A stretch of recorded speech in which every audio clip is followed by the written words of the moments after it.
Hey friends, hi. This is Sabyasachi. I work for one of the departments under Government of India. इस video पे हम लोग बात करेंगे आईबीपीएस क्लर्क जिसका नोटिफिकेशन वेरी रिसेंटली आया, उसका work profile, working hour, promotion, transfer, salary, इन सारी चीजों का एक निचोड़ मैं आपको इस वीडियो पे देने की कोशिश करूंगा सो दैट आप जो भी लोग तैयारी कर रहे हैं इस एग्जाम के लिए, आई होप बहुत डेडिकेटेडली आप लोग तैयारी करें, आपको एक मोटिवेशन मिल सके। ठीक है, तो वीडियो को एंड तक जरूर देखना, स्किप मत करना, और अच्छा लगे तो वीडियो को लाइक किए बिना मत जाना, चैनल को सब्सक्राइब तो करना ही है आपको। ठीक है, फर्स्ट ऑफ ऑल अगर मैं वर्क प्रोफाइल के बारे में बात करूं तो एज ए आईबीपीएस क्लर्क आपको दो जगह पे पोस्ट मतलब बैठना पड़ सकता है। एक होता है एसडब्ल्यूओ। एसडब्ल्यूओ होता है सिंगल विंडो ऑपरेटर या फिर कैश। एसडब्ल्यूओ में आपको क्या करना पड़ता है, जैसे बेसिक सा काम, जैसे कभी भी कोई कस्टमर आपके बैंक में आता है तो you are the first person whom he will facing.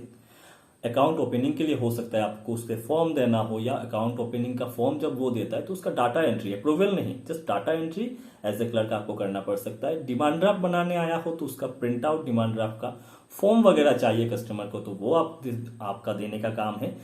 आप अगर एफडी आरडी ये जो भी कोई ओपनिंग के लिए आता है उसको हेल्प करना, एफडी आरडी ओपनिंग में वो डाटा एंट्री करना, अप्रूवल आपके ऊपर के ऑफिसर लेवल से ही होता है।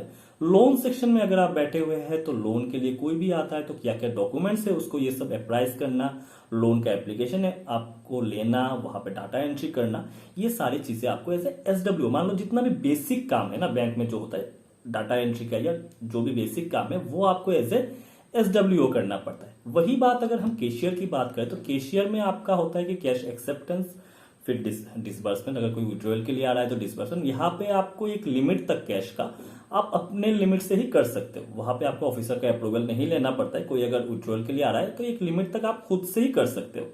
ये होता है अगर आप कैशियर के तौर पे काम करते हो, वहां पे आपको एक एक्स्ट्रा अलाउंसेस भी मिलता है। अगर हम वर्किंग आवर की बात करें तो वर्किंग आवर देखो एज ए क्लर्क आपको 10 to 5 इसका जॉब का वर्किंग आवर रहता है। 5 बजे के बाद आपको कोई नहीं रोक सकता, प्रोवाइडेड अगर आप कैशियर हो और आपका कैश टैली नहीं हुआ है, तो जब तक भाई आपका कैश टैली नहीं हो रहा है, रात के 8 बजे तक भी अगर टैली नहीं हुआ तो बैठना पड़ सकता है, लेकिन आमतौर पर वैसा होता नहीं है, आप निकल जाते हैं 5 बजे तक सब। अगर वही हम इसके सैलरी की बात करें, सैलरी पहले बता देता हूं, सैलरी की अगर बात करें तो सैलरी देखो आपका अभी जो 12 बाइपार्टेट सेटलमेंट हुआ है उसके बाद सैलरी आपका gross salary around without allowance बोल रहा हूँ, पेट्रोल अलाउंस वगैरह कुछ और भी अलाउंसेस मिलते हैं, वो छोड़ के आपका अराउंड 45 से 46, बैंक टू बैंक थोड़ा सा वेरी करता है, तो 45 to 46 आपके ग्रॉस सैलरी बनते हैं। अलाउंस भी मैं अगर साथ में जोड़ दूं तो अराउंड 48-49 आपका ग्रॉस सैलरी बनता है। उसमें से थोड़ा सा आपका एनपीएस, प्रोफेशनल टैक्स या और कुछ अगर लोन वगैरह आपने लिया होगा तो वो अलग से कटता है। मान लीजिए अगर आपका मैक्स टू मैक्स अराउंड 40 के आसपास आपका इन हैंड सैलरी आ जाता है। अगर वही हम प्रमोशन की बात करें तो प्रमोशन देखिए बैंक टू बैंक वेरी रहता है क्लरिकल कैडर के लिए, लेकिन अगर एक एवरेज में मोस्ट ऑफ द बैंक की बताओ तो मोस्ट ऑफ द बैंक में आप 2 साल से लेके 5 साल के अंदर फास्ट ट्रैक चैनल में, ये नॉर्मल चैनल नहीं है, फास्ट ट्रैक चैनल बता रहा हूं जहां पे आपको एग्जाम देके प्रमोट होना पड़ता है, तो फास्ट ट्रैक चैनल के थ्रू आप यहाँ पे प्रमोशन ले सकते हो।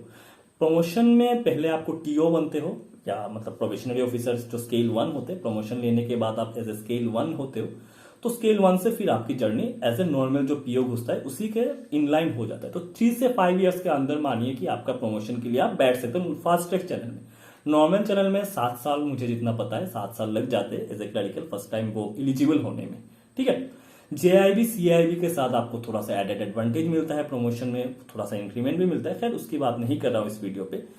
नेक्स्ट अगर हम ट्रांसफर की बात करें, ट्रांसफर की अगर बात करें, क्योंकि आप में से बहुत से लोग एवे होम स्टेट आप फॉर्म भरेंगे, तो ट्रांसफर के लिए देखिए जो सर्कल से बाहर या स्टेट से बाहर जो ट्रांसफर होता है उसके लिए मोस्टली आपको 3 साल तक वेट करना पड़ सकता है। या तो प्रमोशन से आप बाहर आ जा सकते हो अपने होम स्टेट में उस सर्कल से निकल के, या फिर विदाउट प्रमोशन भी 3 साल के बाद आप अर्जी डाल सकते हो।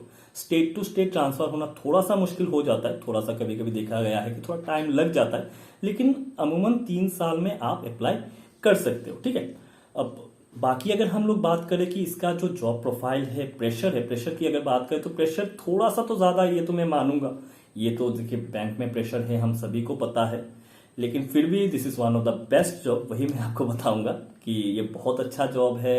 अगर आप एज ए क्लरिकल घुसते भी हो, आपका फिक्स्ड वर्किंग आवर रहता है, तो अकॉर्डिंग टू मी अगर आपको दूसरे किसी एग्जाम बैंक में भी कंटिन्यू नहीं करना है, बहुत कोई होते हैं ना जब बैंक में नौकरी मिलने के बाद उतना कंटिन्यू नहीं कर पाते, नहीं करने की इच्छा होता है, आप किसी दूसरे एग्जाम को टारगेट कर रहे हैं और अभी जस्ट आपको एज ए एम्प्लॉयमेंट भी चाहिए, ठीक है, उसके लिए भी this is one of the finest job मुझे लगता है आईबीपीएस क्लर्क का जॉब, ठीक है। तो ये वीडियो यही तक था, मुझे जो भी इंफॉर्मेशन इसके बारे में आपको बतानी थी मैंने बताया। आपको वीडियो अगर वर्थ लगे, अच्छा लगे तो प्लीज यार वीडियो को लाइक कर देना, चैनल को सब्सक्राइब कर देना। आप लोग बहुत कम सब्सक्राइब करते हो यार, मेहनत देखो। तो सब्सक्राइब करने से क्या होता है ना, मोटिवेशन मिलता है आप लोगों की तरफ से। कुछ अगर पूछना हो मेरे से पर्सनली, अगर आपका कुछ सवाल है, कुछ भी है, मैं अपना इंस्टाग्राम आईडी इस वीडियो के डिस्क्रिप्शन में छोड़ दूंगा, आप वहां पे जाके मेरे से संपर्क कर सकते हो। ये वीडियो यही तक था। Thank you very much for watching. Keep studying, keep shining. Bye bye and take care.